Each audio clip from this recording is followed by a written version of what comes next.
बिस्मिल्लाहिर्रहमानिर्रहीम। अस्सलाम वालेकुम।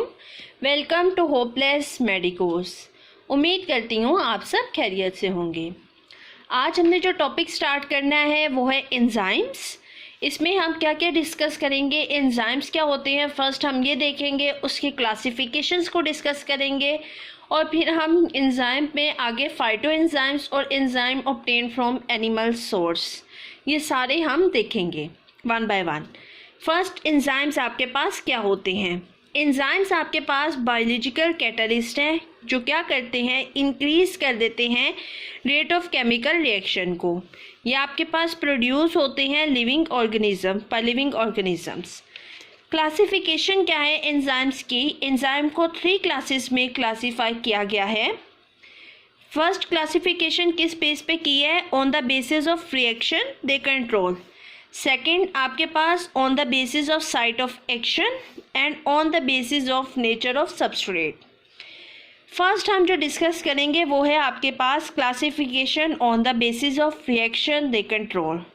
इसमें आपके पास फर्स्ट जो आता है वो आता है ऑक्सीडो रिडक्टेस। इसको आप रिडोक्स एंजाइम भी कहते हैं। रिडोक्स एंजाइम इसलिए कहते हैं क्योंकि ये एंजाइम क्या करते हैं, आपके पास कैटालाइज करते हैं ऑक्सीडेशन रिडक्शन रिएक्शन को किसी भी 2 सब्सटेंसेस या सबस्ट्रेट के बिटवीन। ठीक है, नेक्स्ट आपके पास आता है ट्रांसफरेसिस।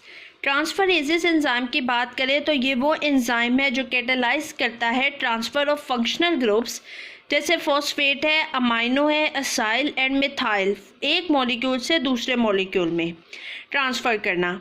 इसमें आपके पास कौन कौन से एंजाइम आते हैं, glycosyl transferases, methyl transferases and acyl transferase. Next आपके पास एंजाइम आते हैं हाइड्रोलिसिस। ये एंजाइम क्या करते हैं, ये कैटालाइज करते हैं हाइड्रोलिसिस, सबस्ट्रेट्स की हाइड्रोलिसिस को कैटालाइज करते हैं वाटर मॉलिक्यूल के कॉन्स्टिट्यूएंट्स को ऐड करते हुए। ठीक है, आपके पास ये और बॉन्ड को क्या कर देते हैं, स्प्लिट कर देते हैं। इन सबस्ट्रेट में आपके पास क्या इंक्लूड है, इनमें आपके पास इंक्लूड हैं esters, glycosyl, ether, peptide and acid and hydride और हेलाइड बॉन्ड्स इंक्लूड हैं। अब जो एंजाइम आपके पास एस्टर बॉन्ड पे एक्ट कर रहा है वो है लाइपेज एंजाइम। ये क्या करेगा, ट्राइग्लिसराइड और वाटर के साथ आपने इसका हाइड्रोलिसिस की तो आपके पास क्या होगा, लाइपेज एंजाइम की प्रेजेंस में ही कन्वर्ट हो जाएगा डाइग्लिसराइड और फैटी एसिड में। नेक्स्ट आपके पास आते हैं लाइसिस। लाइसिस एंजाइम की बात करें तो ये एंजाइम क्या करते हैं, ये कैटालाइज कर देते हैं रिमूवल ऑफ ग्रुप्स, सबस्ट्रेट से किसी भी ग्रुप को रिमूव करने में उसको कैटालाइज करते हैं। आपके पास ये मैकेनिज़्म हाइड्रोलिसिस जैसा नहीं होता। ये आपके पास क्या करते हैं, जब भी रिमूवल होता है तो ये क्या बना देते हैं, प्रोडक्ट में जो आपको एंड प्रोडक्ट मिलती है उसमें डबल बॉन्ड की फॉर्मेशन हो जाती है। जैसे आपके पास ये एक एग्जांपल है, कार्बन का आपके पास ये बॉन्ड बने हैं एक्स और वाई, या आपके पास कोई भी फंक्शनल ग्रुप या कोई भी कंपाउंड हो सकता है, एलिमेंट हो सकता है। ठीक है, इसमें आपके पास कार्बन ने डबल बॉन्ड बना लिया और ये आपके पास सेपरेट हो गया ग्रुप। ठीक है, नेक्स्ट आपके पास आते हैं आइसोमरेसिस एंजाइम। ये एंजाइम क्या करते हैं, ये कैटालाइज करते हैं इंटरकन्वेंशन ऑफ ऑप्टिकल, ज्योमेट्रिक और पोजिशनल आइसोमर्स को, क्या करके इंट्रामोलिकुलर रीअरेंजमेंट करते हैं एटम्स की या ग्रुप्स की। एग्जाम्पल आपके पास क्या है, एलानिन रेसिमेज है। ये क्या करेगा, आपके पास लीवो एलानिन था उसको इसने किस में कन्वर्ट कर दिया, डेक्स्ट्रो में। ठीक है, नेक्स्ट आपके पास जो एंजाइम आते हैं वो हैं लाइगेज। लाइगेज एंजाइम की बात करें तो ये क्या करते हैं, ये कैटालाइज करते हैं लिंकिंग को 2 कंपाउंड्स की, और इसमें ये क्या करते हैं, एनर्जी को यूटिलाइज करते हैं जो उस टाइम पर उनके लिए अवेलेबल होती है, और इसके साथ साथ ये ब्रेक करते हैं पायरोफॉस्फेट बॉन्ड को जो ATP में है, और आप ऐसा ही कोई सिमिलर कंपाउंड हो तो उसमें भी ये पायरोफॉस्फेट बॉन्ड को जो है वो ब्रेक कर देते हैं।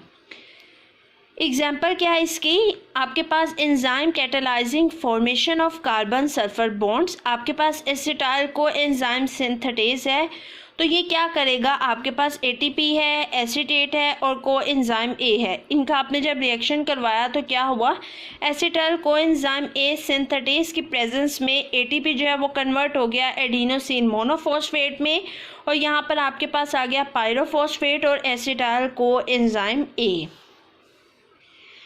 अब नेक्स्ट जो हमारे पास क्लासिफिकेशन आती है नंबर 2 पे, वो क्लासिफिकेशन हम करते हैं on the basis of site of action.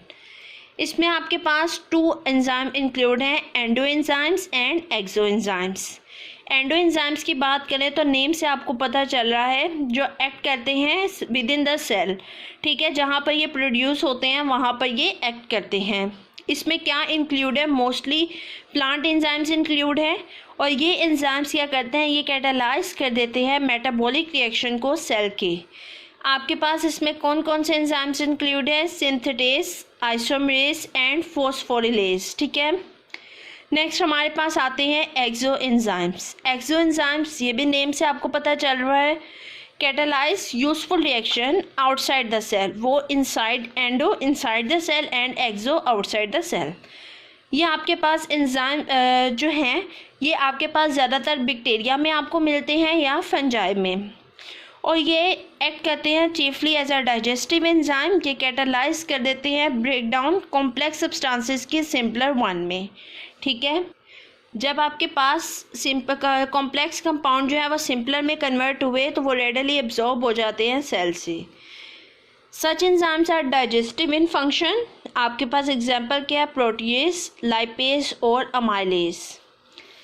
Classification next हमारे पास आती है on the basis of substrate. First है एस्ट्रेसिस, ये आपके पास क्या करते हैं, ये हाइड्रोलाइसिस एंजाइम जो क्या करेंगे, स्प्लिट कर देंगे एस्टर्स को एसिड में या अल्कोहल में। जो भी आपके पास केमिकल रिएक्शन होता है वाटर की प्रेजेंस में, ये क्या करेंगे, स्प्लिट कर देंगे एस्टर्स को एसिड और अल्कोहल में। इसको हम हाइड्रोलिसिस भी कहते हैं, ठीक है। वाइड रेंज ऑफ एस्ट्रेसिस एग्जिस्ट, लेकिन ये डिफ़र करते हैं आपके पास सबस्ट्रेट स्पेसिफिसिटी में, प्रोटीन स्ट्रक्चर में और बायोलॉजिकल फंक्शंस में। एग्जाम्पल आपके पास क्या है, लाइपेज और फॉस्फोलाइपेज। नेक्स्ट आपके पास आते हैं कार्बोहाइड्रेट्स। कार्बोहाइड्रेट्स में आपके पास कौन कौन से एंजाइम्स आते हैं, डाइस्टेज, लैक्टेज, आपके पास इसके अलावा आपके पास यहाँ पर माल्टेज है, इन्वर्टेज है और लाइसोजाइम है। आपके पास ये जो क्वेश्चंस हैं ये ज़्यादातर मोस्टली एमसीक्यूज़ में या वाइवा में पूछे जाते हैं कि कार्बोहाइड्रेट्स में कौन से इंक्लूड है, न्यूक्लियसेस में कौन से हैं, या आपके पास वाइवा में या एमसीक्यूज़ में ये क्वेश्चन पूछे जाते हैं। न्यूक्लियसेस एंजाइम की बात करें तो वो एंजाइम है जो कैपेबल होते हैं, क्लीविंग करते हैं फॉस्फोडाइस्टर बॉन्ड्स की किसी भी 2 न्यूक्लिक एसिड के मोनोमर्स के दरमियान। एंजाइम्स इसमें कौन से हैं, राइबोन्यूक्लियेज और डीऑक्सीराइबोन्यूक्लियेज। नेक्स्ट आपके पास आते हैं प्रोटियोलिटिक एंजाइम, ये क्या करते हैं, ये डाइजेस्ट करते हैं प्रोटीन्स को। इनमें आपके पास कौन कौन से एंजाइम्स आते हैं, इंक्लूड हैं, पैंक्रियाटिक प्रोटीएसिस है, काइमोट्रिप्सिन एंड ट्रिप्सिन, ब्रोमिलेन एंड पापेन और फंगल प्रोटीएज एंजाइम, ठीक है। नेक्स्ट हमारे पास है फाइटो एंजाइम, जो हमारा मेन टॉपिक है, ठीक है, वो अब आ गया है आपके पास फाइटो एंजाइम, जिसमें से आपको पेपर में लॉन्ग क्वेश्चन पूछा जाता है 20 मार्क्स का, समटाइम और समटाइम 10 मार्क्स का आपको ये क्वेश्चन पूछा जाता है, ठीक है।